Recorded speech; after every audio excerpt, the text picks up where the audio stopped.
नमस्कार, जोहार, आप सबका स्वागत है। एक बार फिर से झारखंड की तमाम बड़ी खबरों के साथ जो कि सुबह के मॉर्निंग समाचार के साथ आ रही हैं। बजरंग की रांची विश्वविद्यालय का दीक्षांत समारोह आज सीपी राधाकृष्ण और अर्जुन मुंडा करेंगे और होंगे शामिल। कुलपति ने दीक्षांत समारोह के लिए बनी कमेटी के साथ समीक्षा बैठक की थी। देर रात तक कुलपति ने विद्यार्थियों को दी जा रही डिग्री पर अपना हस्ताक्षर भी किया। बजरंग की रांची के विश्वविद्यालय का 37वां दीक्षांत समारोह 15 मार्च यानी आज होने जा रहा है। मोरहाबादी स्थित दीक्षांत मंडप में दिन के 11 बजे से होने वाले कार्यक्रम में राज्यपाल सह कुलाधिपति सीपी राधाकृष्ण मुख्य अतिथि व केंद्रीय कृषि मंत्री अर्जुन मुंडा विशिष्ट अतिथि होंगे। समारोह को लेकर गुरुवार देर रात तक कुलपति, रजिस्ट्रार, डीएसडब्ल्यू, परीक्षा नियंत्रक, मल्टीपर्पज एग्जाम हॉल निदेशक सहित अन्य अधिकारियों, डीन, विभागाध्यक्ष ने प्रोसेशन तथा सीटिंग प्लान का रिहर्सल किया। तो दूसरी ओर यूजीसी ने रांची विश्वविद्यालय, बिरसा कृषि विश्वविद्यालय समेत इन्हें किया डिफॉल्टर घोषित। मतलब कि झारखंड से डॉक्टर श्यामा प्रसाद मुखर्जी विश्वविद्यालय ने भी लोकपाल की नियुक्ति अब तक नहीं की है, लेकिन यूजीसी द्वारा जारी नई सूची में उक्त विश्वविद्यालय का नाम नहीं है। मतलब विश्वविद्यालय अनुदान आयोग ने लोकपाल की नियुक्ति नहीं करने पर झारखंड से Birsa Krishi Vishwavidyalaya, Jharkhand university of technology, Jamshedpur women's university, Jharkhand Raksha Shakti Vishwavidyalaya को डिफॉल्टर घोषित कर दिया है। हालांकि यूजीसी ने एक बार फिर रांची विश्वविद्यालय को भी डिफॉल्टर की नई सूची में शामिल कर दिया गया है, जबकि रांची विश्वविद्यालय द्वारा डॉक्टर यूसी मेहता को लोकपाल के पद पर नियुक्ति कर दी गई है। तो दूसरी ओर झारखंड में INDI इंडियन गठबंधन में गल गई दाल। झामू कांग्रेस में 6 सीटों का बंटवारा। वाम दल को भी आपसी सहमति बनाकर संयुक्त रूप से कोडरमा में प्रत्याशी देने का आग्रह किया गया है। राजद द्वारा पलामू व चतरा सीट की मांग की जा रही थी, पर राजद को एक ही सीट चतरा जीते जाने पर ही सहमति बनी है। बचले कि झारखंड में इंडिया गठबंधन का फार्मूला तय हो गया है। जल्द ही सीट शेयरिंग की घोषणा कर दी जाएगी। फार्मूले 7-5-1-1 का है, यानी 7 seat Congress, 5 seat Jhamu, 1 seat Rajad व 1 सीट वामदल को मिलेगी। हालांकि 1 सीट को लेकर अभी भी झामू और कांग्रेस में सहमति बनाने का प्रयास चल रहा है। वह सीट है लोहरदंगा। सूत्रों ने बताया कि लोहरदंगा सीट यदि झामुओं को मिल जाती है तो झामुओं कांग्रेस में 6 सीट का बंटवारा होगा। हालांकि कांग्रेस भी इसे अपनी परंपरागत सीट बताकर झामुओं को देने से इनकार कर रही है। दूसरी ओर झामुमो के विधायक चमरा लिंडा इस सीट से चुनाव लड़ने के लिए ताल ठोक रहे हैं। उधर वामदल को भी आपसी सहमति बनाकर संयुक्त रूप से कोडरमा से प्रत्याशी देने का आग्रह किया गया है।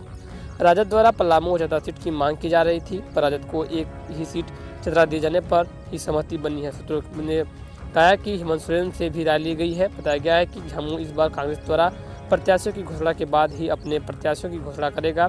फिलहाल कांग्रेस के केंद्रीय नेतृत्व में ने झारखंड के प्रत्याशियों की घोषणा नहीं की है। दूसरी ओर एनडीए गठबंधन द्वारा 14 में से 11 सीटों पर प्रत्याशियों की घोषणा कर दी गई है। चतरा व धनबाद से भाजपा ने प्रत्याशी की घोषणा की नहीं की है। वहीं गिरिडीह सीट आजसू को मिली है। अगर हम बात कर ले मौसम विभाग को लेकर के, तो यहाँ पे झारखंड में मौसम आज साफ रहने को उम्मीद जा रही है। कल से 3 दिन तक हो सकती है बारिश। विभाग ने जारी किया है अलर्ट। बिरसा कृषि विश्वविद्यालय के कृषि वैज्ञानिकों ने किसानों के लिए मौसम में बदलाव को लेकर एडवाइजरी जारी की है। झारखंड में मौसम में एक बार फिर बदलाव की संभावना है। 15 मार्च को मौसम साफ रहेगा, लेकिन गर्मी बढ़ेगी। वहीं दक्षिणी हिस्से में आंशिक बादल छा सकते हैं। इस समय अधिकतम तापमान में 4 से 5 डिग्री सेल्सियस की बढ़ोतरी हो सकती है। वहीं राज्य के कई इलाकों में 16 से 18 मार्च तक राज्य के कई हिस्सों में वज्रपात के साथ हल्की बारिश हो सकती है। इसे देखते हुए मौसम विभाग ने येलो अलर्ट जारी किया है। मौसम विभाग के अनुसार चकुलिया में 24 घंटे में 12.4 मिलीमीटर बारिश हुई। इस बार मौसम में बदलाव बंगाल की खाड़ी में निम्न दबाव वाला क्षेत्र बनने के कारण हो रहा है। हालांकि इसकी दिशा उड़ीसा व आंध्र प्रदेश की तरफ है, लेकिन इसका आंशिक असर झारखंड पर भी पड़ेगा। तो दूसरी ओर आज रक्षा मंत्री राजनाथ सिंह का झारखंड दौरा। रांची और चतरा में करेंगे बैठक। रक्षा मंत्री की सुरक्षा को लेकर NSG की टीम पूरी तरह सतर्क है। गुरुवार को टीम के अधिकारियों ने जायजा लिया है। बजरंग के रक्षा मंत्री राजनाथ सिंह शुक्रवार को लोकसभा चुनाव को लेकर रांची और चतरा में पार्टी पदाधिकारियों के साथ बैठक करेंगे।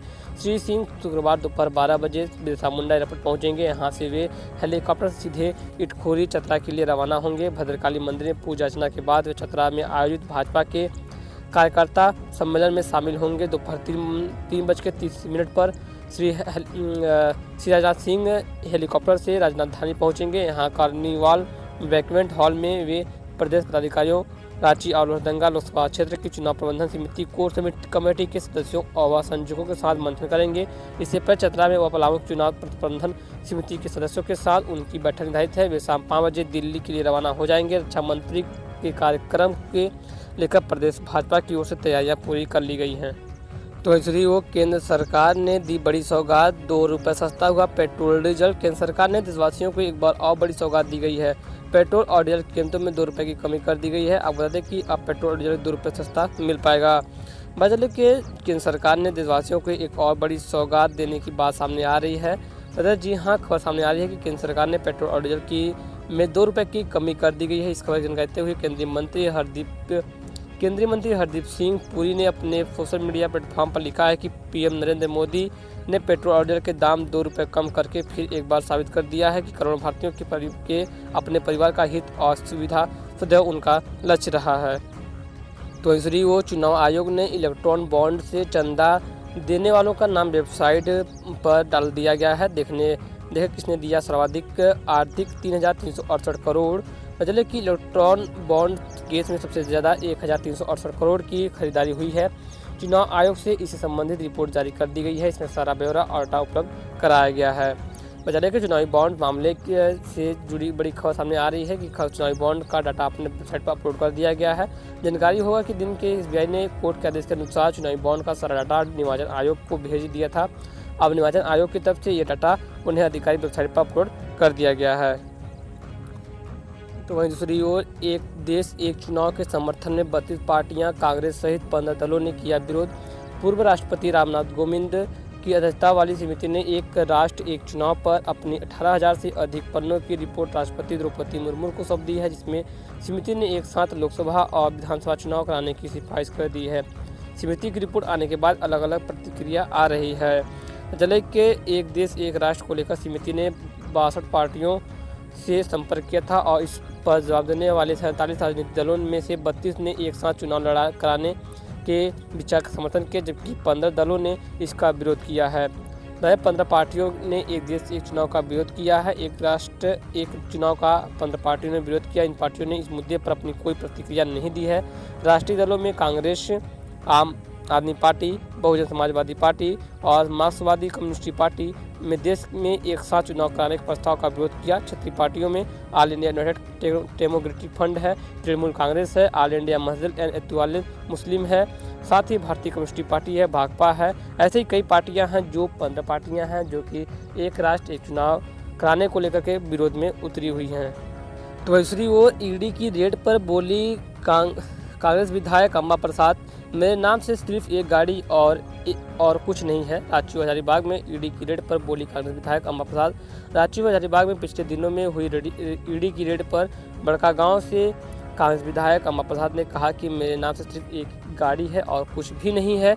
ऐसे में कांग्रेस विधायक अम्मा प्रसाद ने कहा कि ईडी की छापेमारी में मेरे घर से कुछ भी नगद राशि बरामद नहीं हुई है। अम्मा प्रसाद गुरुवार को हजारीबाग के गुरु स्थित अपने आवास पर पत्रकारों से बातचीत कर रही थी। विधायक ने कहा कि मेरी राजनीति की छवि को विरोधियों द्वारा खराब किया जा रहा है। अफवाहों और विरोधियों के सूत्रों के हवाले से खबर फैलाई जा रही है। मीडिया से अनुरोध है कि किसी भी खबर और जानकारी के लिए कागजी दस्तावेज या हमसे संपर्क कर उस संबंध में जानकारी लें, ताकि छापेमारी के वक्त में थे 1400 रुपये। विधायक अम्मा प्रसाद ने कहा कि कई एकड़ जमीन की मालकिन नगद राशि बरामद अब मुंबई में संपत्ति होने की बात बिल्कुल ही गलत है। ईडी ने जब छापेमारी की तो मेरे पास 1400 रुपये थे, जिसे छोड़ दिया। इसके अलावा ईडी जनता से जुड़े कई आवेदन मेरे घर से जब्त कर ले गई। जनता के स्वास्थ्य, विकास और अन्य मामलों से संबंधित जो आवेदन लिखे हैं उन्हें भी ईडी ने जब्त कर लिया है। मेरे घर से कोई संदिग्ध चीज़ बरामद नहीं हुई है। तो वहीं अम्मा प्रसाद ने कहा कि छोटी बहन को प्रताड़ित भी किया गया है। विधायक अम्मा प्रसाद ने बताया कि ईडी की टीम ने मेरी छोटी बहन जो मुंबई में पढ़ाई कर रही है उसके पीजी में भी तलाशी ली गई और अब पीजी के मालिक भी उसे घर छोड़ने के लिए कर रहे हैं। मेरी दादी, माँ और परिवार के वैसे लोग जिन्हें राजनीति से कोई सरोकार नहीं है, इन कार्रवाइयों में से वे लोग काफ़ी घबरा गए हैं। इन सभी का मोबाइल जब्त किया गया है। तो दूसरी ओर जमीन घोटाला और अवैध खनन मामले में ईडी की कार्रवाई। हेमंत के प्रेस सलाहकार रहे पिंटू हटिया और डीएसपी प्रमोद व प्रीति को ईडी का समन दिया गया है। रांची में जमीन घोटाला और साहिबगंज में हुए 1250 करोड़ रुपए के अवैध पत्थर खनन मामले में प्रवर्तन निदेशालय ने भी कार्रवाई तेज कर दी है।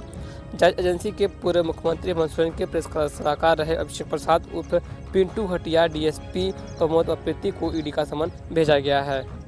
तो इसलिए वो लोकसभा चुनाव 2024 भाजपा के अब तक 267 प्रत्याशी किए गए हैं घोषित, लेकिन धनबाद पर सस्पेंस बरकरार है। लोकसभा चुनाव में धनबाद से भाजपा का उम्मीदवार कौन होगा, इस पर सस्पेंस बरकरार है। पार्टी की ओर से बुधवार को उम्मीदवारों की सूची जारी की गई थी। इसमें 72 सीटों के प्रत्याशियों के नाम घोषित किए गए थे, लेकिन उनमें झारखंड की किसी सीट का जिक्र नहीं किया गया। तो फिलहाल खबरों बस इतना ही। आज की तमाम बड़ी खबर जो कि मॉर्निंग समाचार के साथ आ रही थी बुलेटिन समाचार में। तो उम्मीद है खबर पसंद है, खबर को शेयर कीजिएगा, लाइक कीजिएगा, चैनल पर पहली बार आए हैं सब्सक्राइब जरूर कीजिएगा। तब तक के लिए जय हिंद, वंदे मातरम।